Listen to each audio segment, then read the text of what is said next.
Sup everyone. Hello. Mekkah, it's been a short while, I think. It's good to be back. Yeah, it's just been like 1.5 years, no big deal. Well, time is relative to some people, and the duration of time might not feel like as long to some people than others. For me, it certainly hasn't felt like a year and a half, but I understand that it's probably felt like an eternity for some of my viewers, so it's good to be back. It's a dynamic duo, Don951 and Mekkah, and we're bringing to you Chapters 3 and 3X of my Fire Emblem 12 Maniac Mode 0% Gross playthrough. And what a note to come back on. I mean, this is one of the most amazing chapters in the Fire Emblem franchise. I just can't think of a single thing about this map that warrants criticism. Exactly. I mean, this map takes 17 turns, and every single one of your turns that you do is always so immaculate that this time that means we basically get like 17 times the excitement we usually do, which is absolutely great. So I really enjoy this map personally. I love walking around the whole thing with Marth. Yeah. So, I mean, real talk, this is like one of the worst maps in Fire Emblem, in my opinion.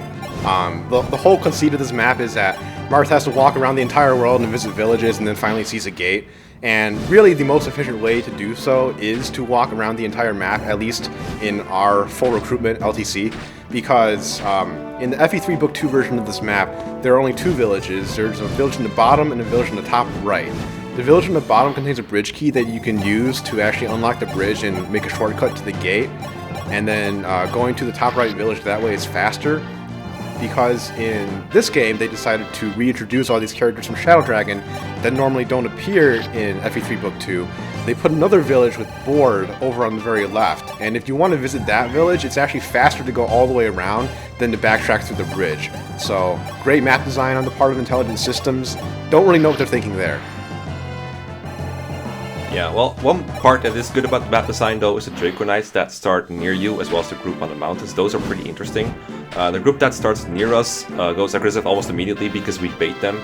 And thankfully we have the Porthia to take care of them, which pretty much one-hit kills them. And then we have the Aura as well to take care of them, as well as Draug, who doubles them and almost kills them with a Rainbow Potion, or he comes pretty close to like putting them in range of other people at least, so that's really nice. And then Arran is very instrumental in taking out the other group that aggroes as well, which is fairly weird considering we weren't even near them at first. Yeah, so I would say that the first few turns of this chapter are actually pretty well designed. Like probably the first 5 turns are fairly interesting. So FE12 has a lot of patterns of linked AI, and we actually saw an example of that back in chapter 2 with the Draco Knights there.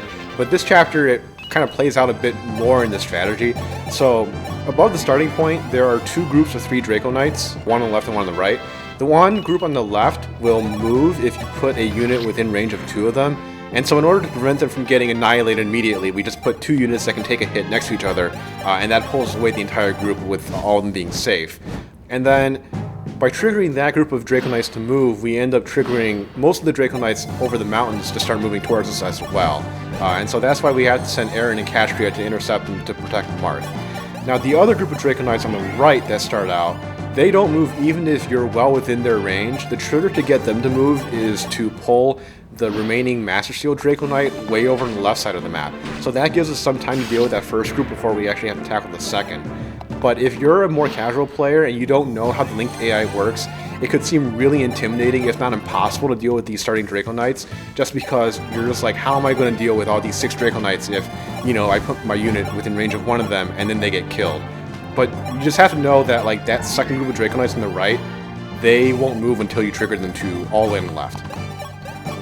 One more good thing about this map is the fact that Pala joins. I would say she's probably the most important unit in this entire run. She's basically a pre-promote because she joins at level 10, so you can like insta-promote her. And we got a Master Seal this chapter, so we can use that to promote her, which is going to be very important. Pala is an absolutely marvelous unit with a pretty good speed base and just good bases overall. Her bulk isn't fantastic in this chapter because Pegasus Knight has a pretty low base defense, so she gets like 2 or 3 shot depending on difficulty. It can be kind of annoying. She actually sweep positions pretty perfectly, but she does a pretty good job of keeping the Julian village safe because she kills the thief that's on his way to it.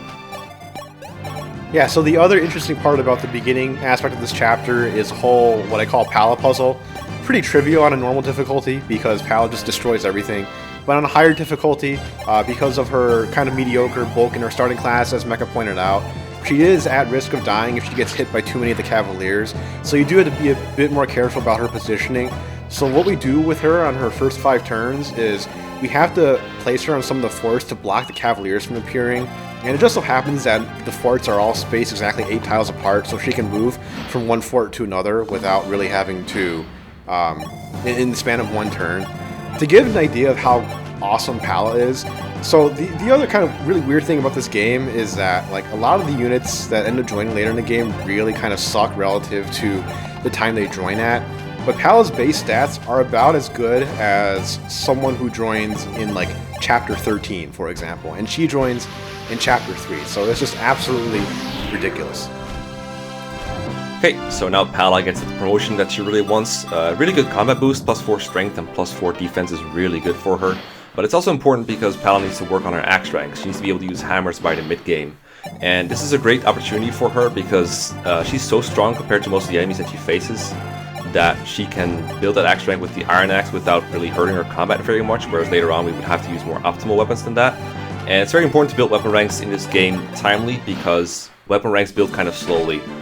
You only get 2 weapon EXP per round of combat regardless of whether you hit, whether you kill, whether you double. So you only get 2 no matter what you do, and that's pretty annoying to work with sometimes. Arran is also pretty important for this chapter. He's going to take some chill pills now, but he's been doing some major work against the Draco Knights. One peculiar thing that he did earlier that we really point out yet is that he discarded a Vulnerary. Now, that's kind of weird. That's basically Don showing he would have used the Vulnerary here, but he didn't need to because he was already at full HP. So we're just discarding it now. That's just him showing, like, I planned this out in advance, but I don't need this anymore because I planned to use it. And it's definitely not going to cost him later. It's not going to bite him in the butt at all. Never. No, certainly not. Definitely no foreshadowing there. So vulneraries in this game, they are actually worth more than heal staffs. I think that's actually true for almost every other game in the franchise. They cost 60 on sale, whereas use of heal costs 40. And that 60 gold can go like some way to improving forges just because the limit or the cap on forges in this game is just so obscene. So you do want to like scrounge every bit of money in this game that you have if you want to plan it optimally. And speaking of lost vulnerary uses, that Draco Knight that Pala just killed ended up stealing Mathis' vulnerary and taking a swig from it, but we get it on drop anyway, so not a whole lot lost there. It's just another 60 gold that we discarded. So while Marth is making his way to the next village, there's not a whole lot else to do during this chapter. We've taken care of almost all of the enemies, and in particular our group of units that we left near the starting point, they're so far behind that it's hopeless for them to catch up. So the only thing left for them to do is to try to grind up Melicia's EXP. She needs to reach level 10 by chapter 11, which is an important benchmark in this route for promotion. We have them take up a formation such that one of them gets targeted by the ballista every single turn, and this virtually guarantees that Melicia has someone to heal every single turn. We finally recruited Julian. He's our first recruitable thief in the game. There's another recruitable thief, but interestingly enough, it requires Julian to recruit. So if for whatever reason you decided to pass up Julian this chapter, you have to play the game without any thieves, and only Marth can open chests. Some of these chests in the game are mandatory for the good ending, and they're also pretty far out of the way for Marth to pick up. Definitely questionable game design on the part of Intelligent Systems. It does create an interesting challenge when you're doing non-full recruitment LTC playthroughs, because in those playthroughs you don't recruit Julian, so you only have Marth to open chests and to get the star shards. That poses interesting strategic challenges in its own right. So after Pala and friends are just murking down these cavaliers, we only really have the ballista and the boss to take care of. Now for the boss, it's pretty much the only reason we're dragging Catria along. She hasn't really done anything in this map, and we could have just kept her at the starting point to just save time and chill a little bit. But this boss is kind of tough to kill with the other units that we have around here, so we drag her along just to get the finishing touch on the boss. And one reason that he has more defense than he probably should have is the Taurus Shard, which gives him +1 strength and +1 defense. And he drops it. Yep, so this is the first star shard that we get in this game. Now, the whole lore behind the star shards in FE12 real briefly is that between FE11 and now, the star sphere is split into 12 different parts, each representing a constellation. You have to collect all of the star shards to reconstitute the initial star sphere in order to finish the game and get the good ending. So this is the first one. The way that they're implemented in this game is a little bit different from how they were initially implemented in FE3 Book 2. So in FE3 Book 2, holding a star shard boosts the unit's growth rates. It's kind of like scrolls in FE5. But in this game, they produce an immediate but temporary flat stat boost to 1 or 2 stats, 2 points distributed across those stats.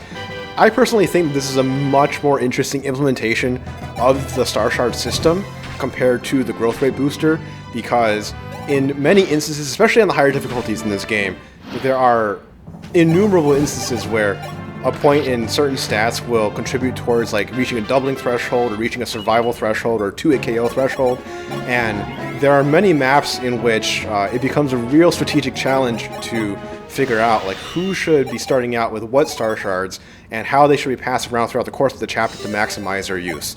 That's chapter 3 completed in 17 turns. Let's move on to 3X.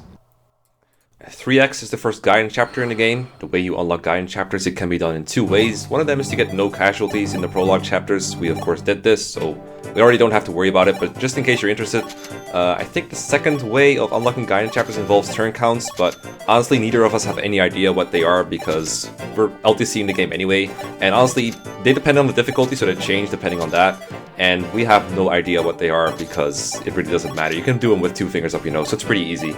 What is probably important to talk about though is your use of the lunatic stat boost at this point, because we have a pretty long armory segment coming up, right? Yeah, I might as well use these guidance chapters to consolidate all of our selling and buying into one long segment. So this is our first dip into lunatic stat boosters. We talked about them in the introduction video, so I'm only going to briefly summarize them. There's 3 of each stat booster that are available in the base shop for purchase after you beat lunatic mode for the first time. They're available in all other difficulties, which is why we're using the maniac mode.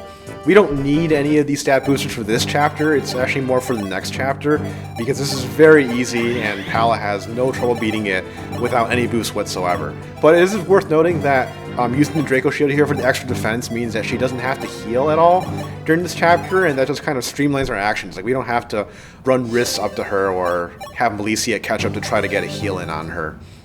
So guidance chapters did not exist in the original FE3 Book 2. They are a new addition to this game, much like the prologue was, and it's kind of like part of the whole Avatar side story with the assassins and Catria. And you can tell that it's a late addition because the whole conceit of guided maps in this game is very different from the standard maps. Like, they just feel different, the objectives are different, and in general they are much smaller, and in this case I would say that it is much, much easier. Like, the guided maps in this game are pretty hit or miss, and I would say that this is the worst one. It's also the longest one, by the way, believe it or not, even though it's the first one, because the later chapters, even though they tend to be more complex, there's also more tools available to skip them in a way, or trivialize them in a way. That makes them quicker. But for this chapter, I think the biggest challenge is keeping Riz safe and beating the armor nest at the start, but the latter thing is pretty trivial when we have Aura on our side as well as Mars Effective Rapier. That's no problem, and from there it's really just a matter of getting Pala across the map, trying to save Riz in time before he gets surrounded or killed by enemies. And the only thing that can go wrong with Pala is either she can crit an Armor Knight, and that sucks because it means she gets less XP, Axe rank XP to be exact. She could also miss an Archer, which would be pretty bad because Archers are effective on her and Arran, and they really don't want to get hit by a triple effective bow. That's like the one thing that could probably kill them.